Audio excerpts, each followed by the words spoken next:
সালাম এবং শুভেচ্ছা। আসলে এখানে কিছু বলার আগে আমি আবেগে আপ্লুত এই কারণে যে আমি এখানে আসার পূর্ব থেকেই দেখছিলাম যে প্রাণ চাঞ্চল্য পাবনায় শুরু হয়েছে, সেই পাবনা মানুষের আশা আকাঙ্ক্ষার কতটা আমি যোগ্য বা কতটা আমি পূরণ করতে পারব। আমি ফেসবুকে দেখি, খবর দেখি, টেলিভিশনে নিউজ দেখি যে পাবনায় একটি জাগরণের সৃষ্টি হয়েছে, পাবনায় একটি ইতিহাসের সৃষ্টি হয়েছে এবং পাবনায় জাগরণ সৃষ্টি করছে আমারই নেতাকর্মীরা, সুশীল সমাজের প্রতিনিধিরা, পাবনার প্রশাসনের কর্মকর্তারা,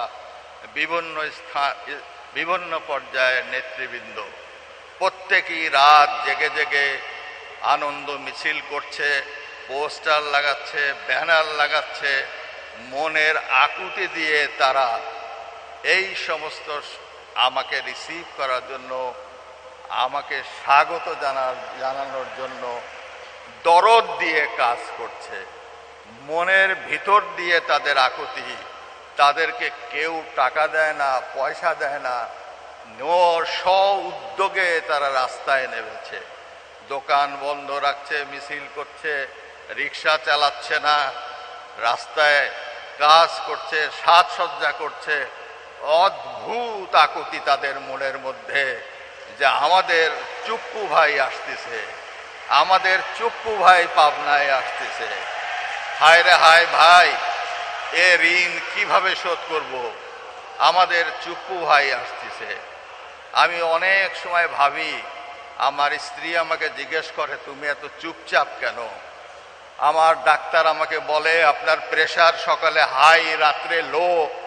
আমি বলি যে কি বলবো ভাই, আমার ফিজিক্যাল কন্ডিশন একেবারেই এমনভাবে হয়ে যাচ্ছে যে আমি একটু চিন্তিত হয়ে পড়ছি যে এত মানুষের উচ্ছ্বাস, পাবনার মানুষের এত উচ্ছ্বাস আমি তো ভাবি নাই, আমি তো কল্পনা করি নাই। আমার মনের মধ্যে এই উদ্বেগ কখনো ছিল না। আমি তো বারবার পাবনায় এসেছি, বারবার পাবনার মানুষের সঙ্গে মিশেছি, কিন্তু আমার মনের মধ্যে তো এত উদ্বেগ কোনোদিন ছিল না। আজ কেন আমার এত উদ্বেগ, আজ কেন আমার এত উৎকণ্ঠা যে পাবনার মানুষ পথে ঘাটে মাঠে শহরে নগরে বন্দরে আমাকে নিয়ে আলোচনা করে, চুপু ভাই আসতেছে, চুপু ভাই আসতেছে, আমরা রাস্তায় আছি, আমরাই রাস্তায় থাকবো। হায় আল্লাহ, এ কি অবস্থা সৃষ্টি হলো! আমি করজোড়ে আপনাদের কাছে মাপ চাচ্ছি যে আপনারা যে এত উচ্ছ্বাস, এত আবেগ, আমি কোনো অপরাধ আপনাদের কাছে করি নাই। আপনারা যা করেছেন এর জন্য আমি চিরজীবন আপনাদের কাছে কৃতজ্ঞ হয়ে থাকব, চিরজীবন আপনাদের কাছে কৃতজ্ঞ হয়ে থাকব, সারাটা জীবন আপনাদের জন্য কৃতজ্ঞ হয়ে থাকব। এই সুযোগে এই আয়োজকদের কাছে আমি অশেষ অশেষ আমার কৃতজ্ঞতা প্রকাশ করছি। এইভাবেই যে আপনারা যে আয়োজনটা করলেন, আপনারা যেভাবে নিজেরা খাটলেন, নিজেদের এলাকায় আপনারা মিছিল করলেন, মিটিং করলেন, রাত জেগে জেগে আপনারা নিজেকে আপন ভাইকে আপনারা বরণ করে নিলেন। আপনাদেরকে অশেষ অশেষ ধন্যবাদ, অশেষ অশেষ কৃতজ্ঞতা। আমি জীবনেও ভুলব না, জীবনেও ভুলব না, জীবনেও ভুলব না। প্রিয় ভাইরা, আমি আপনাদেরকে আরো ধন্যবাদ জানাই। আপনারা অত্যন্ত সংযত ভাষায়, অত্যন্ত সীমিত ভাষায় আপনারা নিজেদেরকে উপস্থাপন করেছেন বক্তৃতায়। কেউ সেরকম দাবি উত্থাপন করেন নাই, সেরকম কথা আপনারা বলেন নাই। আমি লক্ষ্য করলাম আপনারা অনেক সংযত ছিলেন, সময় নেন নাই বেশি, স্বল্প ভাষায় আপনারা আপনাদেরকে উপস্থাপন করেছেন। আপনাদেরকে ধন্যবাদ। আপনারা এটা জানেন যে আমি আগে প্রথমেই বলে নেই, আসলে আমি প্রথমেই শ্রদ্ধা এবং সম্মান জানাই জাতির পিতা বঙ্গবন্ধু শেখ মুজিবুর রহমানকে। আমি শ্রদ্ধা জানাই বেগম ফজিলতুন্নেসা মুজিবকে। আমি জানাই শেখ কামাল, শেখ জামাল, বেগম সুলতানা কামাল, রোজি জামাল, শেখ রাসেল, জনাব নাসের, শেখ ফজলুল হক মনি, আরজু মনি এবং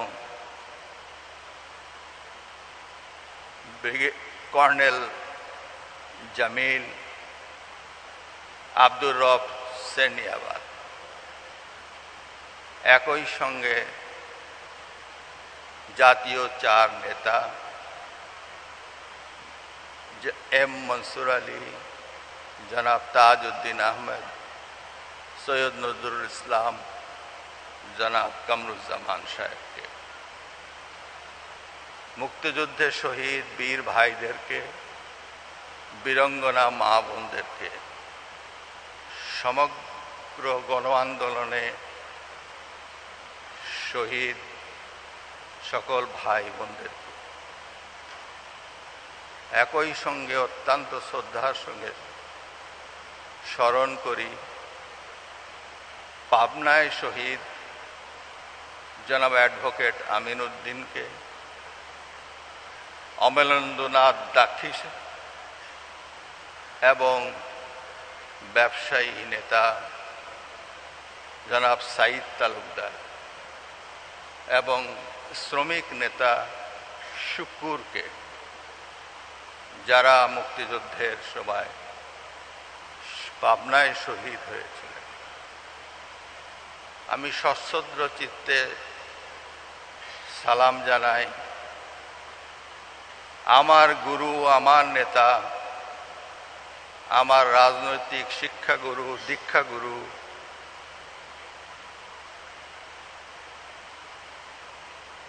জনাব, যিনি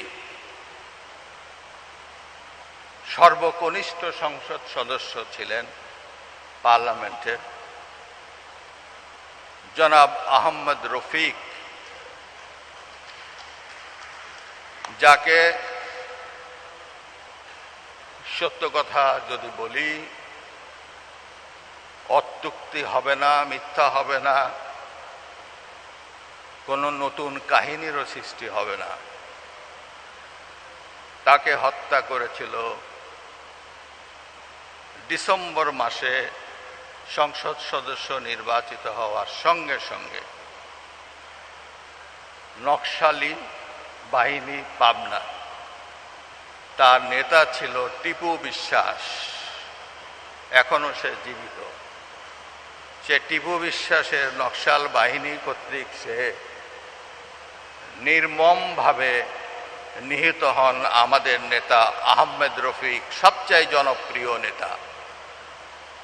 তাকে স্মরণ করি সশ্রদ্ধ চিত্তে। স্মরণ করি আমাদের আরেকজন মুরব্বী নেতা সিনিয়র আমজাদ হোসেন, অ্যাডভোকেট আমজাদ হোসেন, আরও আব্দুর রব বগামিয়া, জনাব আবু তালেব খন্দকার। স্মরণ করি আব্দুল সাত্তার লালু, রফিকুল ইসলাম বকুল, ইকবাল হোসেন, আমার সব মুক্তিযুদ্ধের সাথী।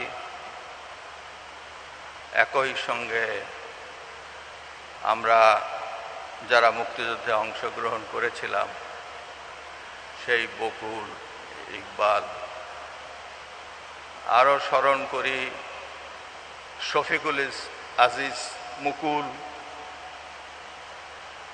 এবং আকবর মজিদ, সোহরাবুদ্দিন সোবা, আবুল আহসান গোরা, এরা আমাদের নেতা ছিলেন। অনেকেই আপনারা জানেন না, অনেকেই তাদের নামও শোনেন নাই, কিন্তু তারা আমাদের নেতা ছিলেন। আপনারা শফিকুল আজিজ মুকুলের নাম শোনেন নাই, হয়তো আবুল হাসান গোরার নাম শুনেছেন।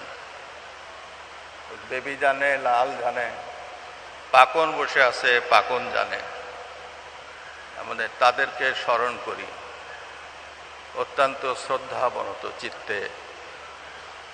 আমাদের সাথে আরেকজন সবসময় থাকতো, কানা মুন্সি, আর আপনারা চেনেন। সবসময় মনে হয় আমার এদিকে লড়ে আছে, লড়ের কথা মনে হয়, যারা আমাদের সঙ্গে সব সময় থাকতো, তাদেরকে শ্রদ্ধার সঙ্গে স্মরণ করি। জেলখানার সাথীদের স্মরণ করি, যারা কারাগারে আমার সঙ্গে ছিলেন, দুর্দিনে আমার সাথে ছিলেন, আমার সাথী ছিলেন। সেই দুর্দিনের সাথীদেরকে স্মরণ করি। সময় বেশি হলেও তাদেরকে স্মরণ আমার করতেই হবে। আজকে যখন রাষ্ট্রপতি হিসাবে যখন পাবনায় আসছি, তখন তাদেরকেই স্মরণ করতে হবে, কারণ তারাই আমার ভিত্তি ছিলেন। তাদেরকে তো স্মরণ করতেই হবে। জেলখানায় আমার সাথী ছিলেন অধ্যক্ষ আব্দুল গনি, ছিলেন আমজাদ হোসেন, ছিলেন আমিনুল ইসলাম বাদশাহ ভাই, ছিলেন রণেশ মৈত্র, ছিলেন অমূল্য লাহিড়ী, ছিলেন কমরেড প্রসাদ রায়, ছিলেন শামসুল হক টুকু, আবার তার নাম উচ্চারণ করি। শামসুল হক টুকু ছিল আমার সাথে, নুরুজ্জামান বিশ্বাস ছিল আমার সাথে, শামসুর রহমান শরীফ ডিলু ভাই ছিল আমার সাথে। তাদেরকে অবশ্যই স্মরণ করতে হবে দুর্দিনের সময়। তাদেরকে আমি অত্যন্ত, এবং চাটমোহরের মুজাম্মেল হক সমাধি ছিল আমার সাথে, এরা এমপি ছিল। ঈশ্বরদীর মহিউদ্দিন আহমদ ছিলেন আমার সাথে। এর সকল নাম স্মরণ রাখা মুশকিল। মঞ্চে দাঁড়ালে অনেক কিছু আওড়ায় যায়, তারপরেও যেটুকু আমার স্মরণে আছে আমি উচ্চারণ করছি। যাদের নাম উচ্চারণ করতে পারছি না, তাদের আত্মীয় স্বজন এখানে থাকলে আমাকে ক্ষমা করবেন। আমি শ্রদ্ধাবনত চিত্তে তাদেরকে আজ রাষ্ট্রপতি হয়ে আমি স্মরণ করছি এবং আল্লাহ তাআলার কাছে প্রার্থনা করছি, আল্লাহ তাআলা যে যেখানে তারা থাকুক তাদেরকে আপনি জান্নাতের মুকাম দিবেন, এই প্রার্থনা করি।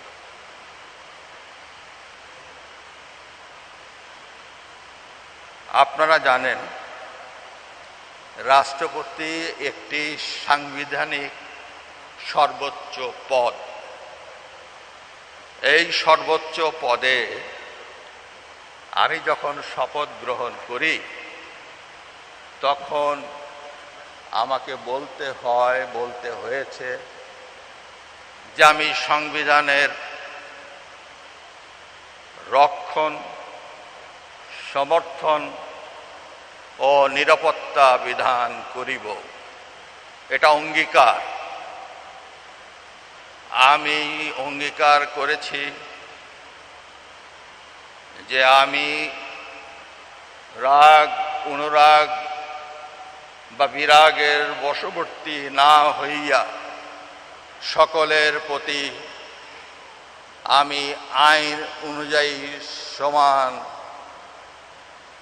আচরণ করিব এবং এই রাষ্ট্রপতি হিসাবে সংবিধানের সকল মর্ম কথা আমাকে পালন করতে হবে। আমি সকল রাজনীতির ঊর্ধ্বে, কিন্তু সকল রাজনীতির ঊর্ধ্বে কখন শপথ নেওয়ার পরে। শপথ নেওয়ার আগে